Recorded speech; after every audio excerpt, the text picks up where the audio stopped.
wa taasisi za elimu na mafunzo, nyie endeleeni kuboresha mitaala yenu na programu zenu za ufundi stadi.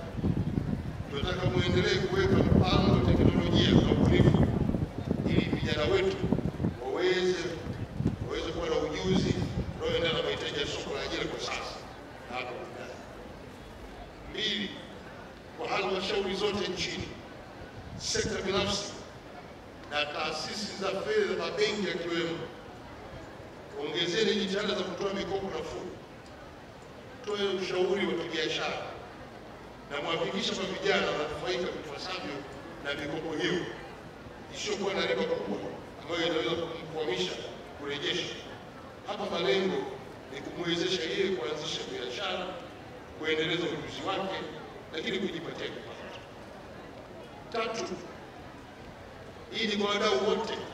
Hakikisheni vijana wanashirikishwa kikamilifu katika ngazi zote za maamuzi, si tu kama wanufaika wa sera, bali pia kama wabunifu na viongozi wa mabadiliko ya kijamii na kiuchumi.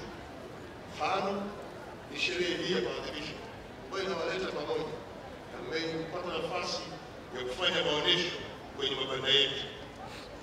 4, mpango wa kukuza ubunifu, teknolojia na uchumi wa kidijitali usimamiwe vizuri na wizara zote, taasisi zote, mikoa na wilaya, kwamba taasisi za serikali kwa pamoja na wadau wote mfanye uwekezaji katika majukwaa ya kidijitali, teknolojia za kisasa na ubunifu, ili vijana wetu wawe mstari wa mbele katika mapinduzi ya kidijitali, ikiwemo na ubunifu wa teknolojia. Na la mwisho, kama ambavyo mnakumbuka wiki ya vijana mwaka 2025 iliyofanyika mwezi Agosti, ilikuwa na kauli mbiu inayosema vijana katika hatua za kuwezesha amani, ustahimili, mabadiliko ya tabia nchi.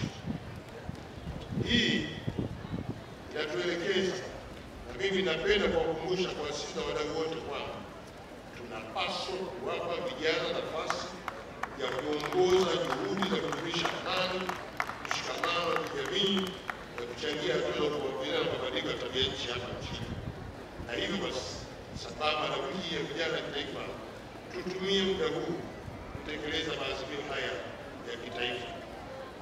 Ndugu vijana, nirudie tena kwa niaba ya Mheshimiwa Dr. Samia Suluhu Hassan niwaambie tu kwamba nyie vijana wa Tanzania ndio nguzo muhimu ya maendeleo katika taifa hili. Mmechangia kwa kiasi kikubwa maendeleo ya taifa hili kufikia hapa tulipo, iwe ni kwenye sekta ya kilimo, sekta ya kibiashara, teknolojia, michezo, hata sanaa.